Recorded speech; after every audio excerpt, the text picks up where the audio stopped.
আহা, কি সুন্দর বন। রাজামশাই যদি আমাদের সাথে এই বনে আসতো তাহলে কতই না মজা হতো। সে তুমি একদম ঠিক কথা বলেছো টোনা। টোনা, দেখো এক সাধু বাবা ধ্যান করছেন, চলো আমরা তার কাছে গিয়ে আশীর্বাদ নিয়ে আসি। প্রণাম বাবা, আমাদের আশীর্বাদ করুন যাতে আমরা সারা জীবন এভাবে সুখে শান্তিতে থাকতে পারি।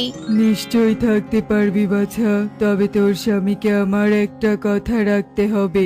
বলুন বাবা, কি কথা রাখতে হবে?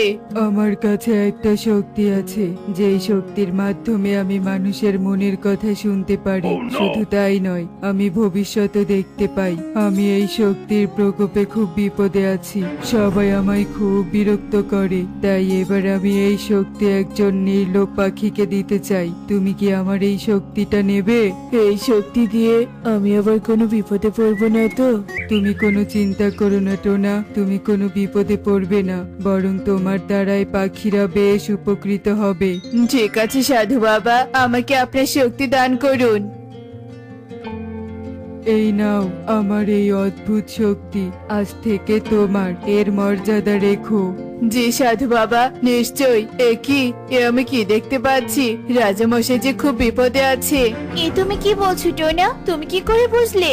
আমি চোখ বন্ধ করতেই দেখলাম সেনাপতি কালু তোতার সাথে মহারাজের ক্ষতি করার জন্য পরামর্শ করছে। না না, আমাদের এক মুহূর্ত এখানে দেরি করা যাবে না টুনি, চলো আমাদের বনে ফিরে যাই। আচ্ছা ঠিক আছে, চলো।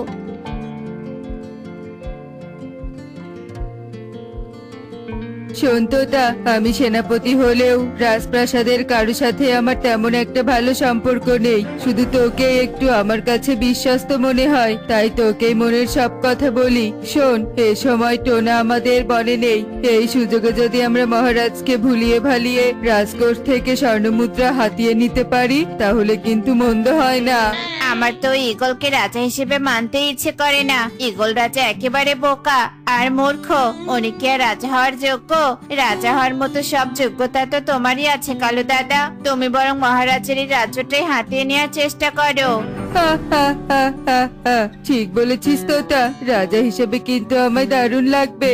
আর আমি একবার রাজা হতে পারলে 4টে বিয়ে করব। একজন রানী আমায় খাইয়ে দিবে, আর একজন ঘুম পাড়িয়ে দিবে, বাকি দুজন আমার সেবা যত্ন করবে। হা, হা, হা, হা, হা। আমার শখগুলো বেশ দারুণ। ঠিক আছে তোতা, এবার তুই বাড়িতে যা, আর আমিও যাই।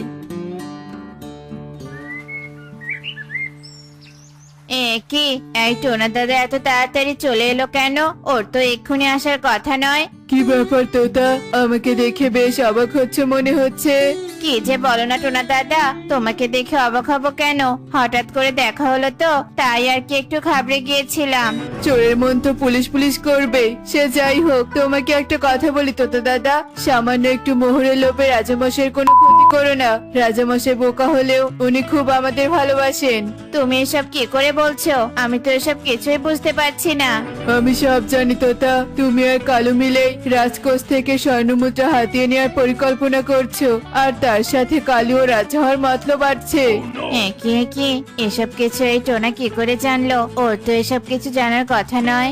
তুমি ঠিকই বলছো তোতা, এসব আমার জানার কোনো কথা নয়। তবে আমি এক সাধু বাবার থেকে এক বর পেয়েছি, তাই আমি ভবিষ্যৎ দেখতে পাই আর পাখিদের মনের কথাও শুনতে পাই। কে যে বলো না এসব। এই টোনা দাদা নিশ্চয়ই আমাদের সাথে কোনো চালাকি করছে। হাতি ঘোড়া গেল তল, মশা বলে কত জল। আমি তোমার সাথে কোনো চালাকি করছি না তোতা, আর তুমি ভাবছো হাতি গেল ঘোড়া তল, মশা বলে কত জল। আরে তাই তো, আমি তো এসবই ভেবেছি। তার মানে তুমি সত্যি বর পেয়েছো? এই টোনা দাদা, বলো না আমার ভবিষ্যৎ কেমন দিন কাটবে? ভালোই দিন কাটবে, তবে এখন তোমার জন্য ঘোর বিপদ অপেক্ষা করছে। বাড়ি গিয়ে দেখো তোমার ঘরের ছাদটা ভেঙে পড়ে আছে, আর আজ সেনাপতি গর্তে পড়ে যাবে, সেটাও তাকে জানিয়ে দিও। এই বলে টোনা সেখান থেকে চলে যায়, আর তোতাও বাড়িতে গিয়ে দেখে সত্যি সত্যি তার বাড়ির চাল ভেঙে গেছে। হায় হায় রে, এ আমার কি সর্বনাশ হলো! এখন আমি কি করে আমার ঘর সারাবো? হাতে তো একটা কানাকড়িও নেই। আরে এই তো পেয়েছি বুদ্ধি।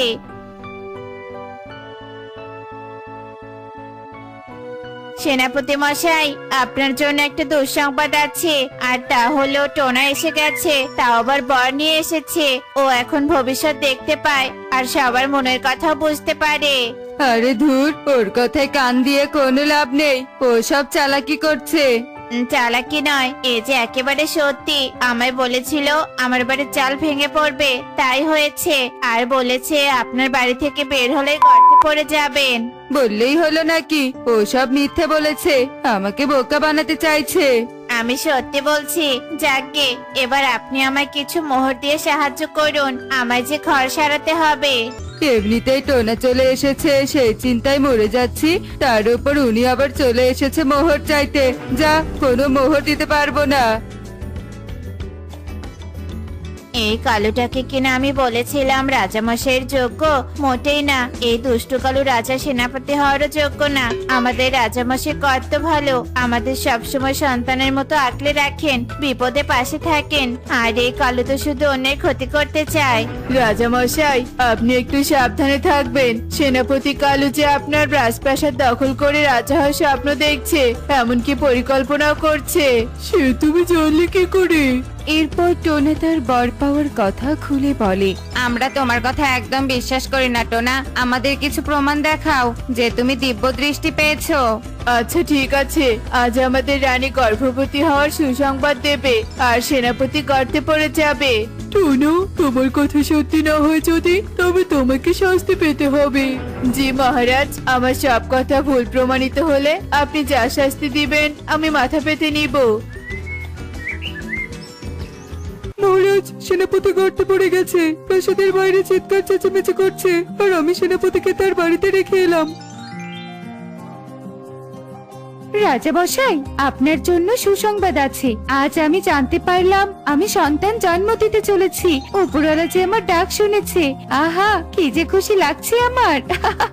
রানীর মুখে এমন কথা শুনতেই রাজা অবাক হয়ে যায়। সে কি, টোনা তো দেখছি সত্যি সত্যি ভবিষ্যৎ দেখতে পায়। সত্যি টোনা, তোমার তারিফ না করে আর উপায় নেই। ওদিকে সেনাপতি যে তার পাপের শাস্তি পেয়েছে। রাজা মশাই তো দেখছি ওই টোনার প্রশংসায় একেবারে পঞ্চমুখ। না, আমি আর টোনার প্রশংসা শুনতে পাচ্ছি না। আজই আমি ওর থেকে বরটা কেড়ে নিব। মন্ত্রী মশাই, আপনি মনে মনে ভাবছেন আমার থেকে বর কেড়ে নিবেন, কিন্তু এটা যে কখনোই সম্ভব না। আপনার মতো লোভী পাখিকে আমার এই শক্তি দিলে আপনিও সেনাপতির মতো রাজামশাইয়ের ক্ষতি করবেন, কিন্তু তা তো আমি হতে দিতে পারি না। আমার এই শক্তি আমি তাকেই দিব যে হিমালয়ের পাহাড় থেকে পেঁপে গাছে পাকা তরমুজ নিয়ে আসতে পারবে। কি, পেঁপে গাছে পাকা তরমুজ? যদিও বা বিষয়টা শুনতে একটু অদ্ভুত লাগছে, তবু আমরা বনের পাখিরা সবাই যাব। তবে তোমাকেও কথা দিতে হবে, আমি ওই তরমুজ নিয়ে আসতে পারলে আমাকে তোমার শক্তি দিতে হবে। আমি রাজামশাইয়ের সামনে কথা দিচ্ছি যে ওই পেঁপে গাছে পাকা তরমুজ নিয়ে আসতে পারবে, আমি তাকে আমার শক্তি দিব।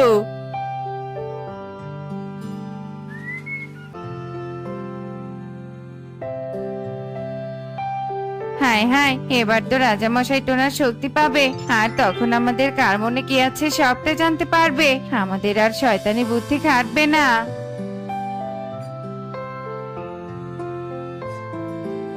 আমি জানতাম একমাত্র রাজামশাই সৎ আর পরোপকারী পাখি। তিনি বোকা হলেও আমাদের সবার খেয়াল রাখেন, বিপদে সাহায্য করেন, আর ওনার বোকামির সুযোগ নিয়ে রাজ্যের রানীকে রাজামশাইয়ের ক্ষতি করতে চায়। তাই আমার এই শক্তি রাজামশাইয়ের জন্য খুব গুরুত্বপূর্ণ।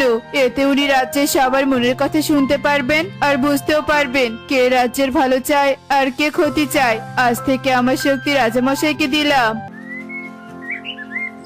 ধন্যবাদ টোনা তোমাকে, আমার রাজ্যে তোমার মতো প্রজা পেয়ে আমি ধন্য। এবার চলো সবাই, সেনাপতি কালুকে দেখতে চাই। হাজার হোক আমার রাজ্যের সেনাপতি বলে কথা। রাজা মশাই, আমাকে ক্ষমা করে দিন, আমি আপনার ক্ষতি করতে গিয়ে নিজেই পা ভেঙে ফেলেছি, ক্ষমা করুন। তোমরা তো জানোই আমি তোমাদের খুব ভালোবাসি, তাই তোমাদের উপর রাগ করে থাকতে পারি না। তোমার উপর আমার কোনো মন খারাপ নেই কালু, আমরা সবাই তোমার সুস্থতা কামনা করি। রাজার কথা শুনে কালু নিজের ভুল বুঝতে পারে আর টোনার মতো ভালো পাখি হয়ে যায়।